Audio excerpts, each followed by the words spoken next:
साथियों नमस्कार, मैं वीरेंद्र राठी आपके साथ। जैसा कि आप सबको पता है कि आज राजस्थान के अंदर मतदान है और मतदान तकरीबन जो है शांतिपूर्ण राजस्थान के अंदर हुआ है। अब कयास लगाए जा रहे हैं कि कौन पार्टी सत्ता में आएगी, कितने मार्जिन से आएगी। तो हमारे बहुत से साथियों से वहाँ पे बात हुई है। तो मोटे तौर पर जो एक कहावत चली आ रही है पीछे राजस्थान में कि यहाँ एक रिवाज है, वो रिवाज अब की बार भी हमें लगता है कि बरकरार रहेगा कि एक बार जो पार्टी सत्ता में होती है, दूसरी बार जब चुनाव होता है तो दूसरी पार्टी सत्ता में आ जाती है। लेकिन कांग्रेस पार्टी ने अब की बार पूरे चुनाव के अंदर ज़ोर शोर से प्रचार किया।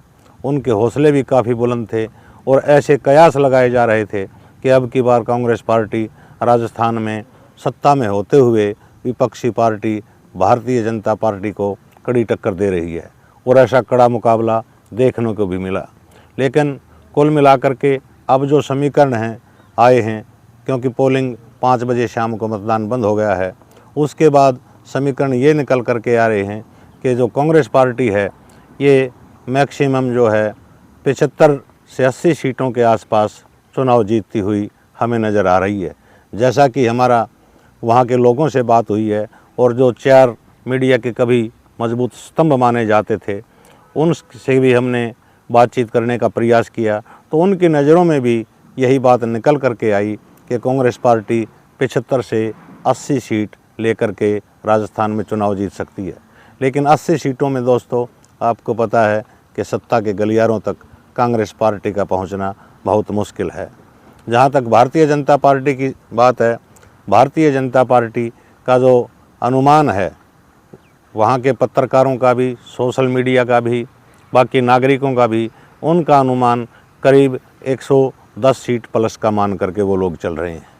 110 सीट के ऊपर अगर भारतीय जनता पार्टी चुनाव जीतती है तो 200 सीटें राजस्थान के अंदर साथियों हैं और उसमें से 101 सीट के ऊपर बहुमत पाने में हमें लगता है कि भारतीय जनता पार्टी राजस्थान के अंदर कामयाब हो जाएगी। बाकी जो सीटें बचती हैं उसके ऊपर अन्य दल रह गए। अन्य दलों में प्रमुख रूप से आरएलपी है, जो हनुमान बेनीवाल की पार्टी है।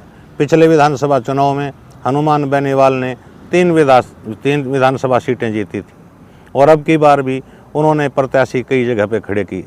कई जगह पर उनकी भी ज़ोरदार टक्कर है और 1-2 निर्दलीय उम्मीदवार भी ऐसे हैं जो अपने हलके के अंदर कड़ी टक्कर दोनों पार्टियों को दे रहे हैं।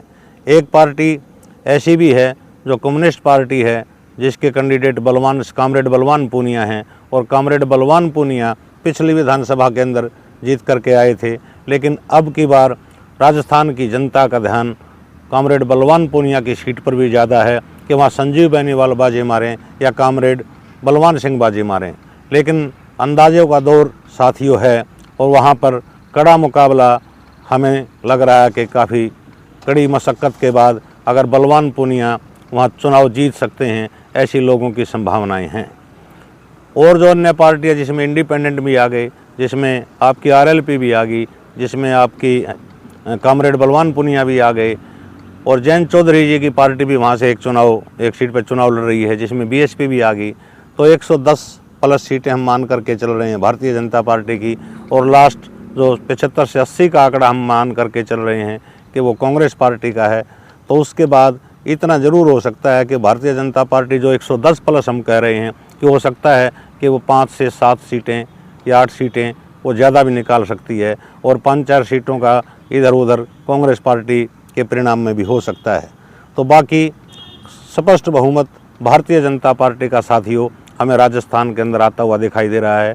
लेकिन पिछले जो चुनाव जब हुआ करते थे तो जिस पार्टी का बहुमत होता था वो क्लीन स्वीप करती थी और कभी भी जो विरोधी पार्टी होती थी सदन के अंदर, विधानसभा के अंदर, उस पार्टी की 50 या 60 सीट के आसपास ही सीटें रहा करती थी। उन चुनावों की अपेक्षा अगर हम देखें तो एक मजबूत विपक्ष भी हमें लगता है कि राजस्थान की विधानसभा के अंदर जहां सत्ता पक्ष बहुमत लेकर के प्रवेश करेगा तो वहां विपक्ष भी जो बड़ी मजबूती के साथ उसका संख्या बल भी होगा। और प्रजातंत्र के अंदर साथियों बहुमत साधारण बहुमत प्रणाली है और बहुमत का आंकड़ा जो है वो 101 सीटों का बनता है। तो उम्मीद हमारी तरफ से पूरी ये है कि भारतीय जनता पार्टी राजस्थान के अंदर चुनाव जीत रही है और कांग्रेस पार्टी वहाँ ठीक ठाक विपक्ष की पार्टी के रोल में की भूमिका में हमें लगता है कि अपना रोल वो अदा करेंगे। और जो अन्य पार्टियां बच गई, जिसमें हमने आपके सामने सभी पार्टियों का जिक्र किया, वो भी सदन के अंदर देखा जाएगा। ज़्यादातर जो निर्दलीय आते हैं या छोटी पार्टियों के प्रत्याशी जीत करके आते हैं, जिस पार्टी की सत्ता होती है वो उसको समर्थन देने का काम करते हैं। ऐसा पीछे पूरे देश के अंदर, हर प्रदेश के अंदर ऐसा होता आया है। तो ऐसे उम्मीदवार लोग मान करके चल रहे हैं कि इंडिपेंडेंट या छोटी पार्टियों के प्रत्याशी जो जीत करके आएंगे वो भी सत्ता के भागीदार होने के लिए प्रयास करेंगे और वो भी कहीं न कहीं भारतीय जनता पार्टी को अपना समर्थन देने का काम करेंगे।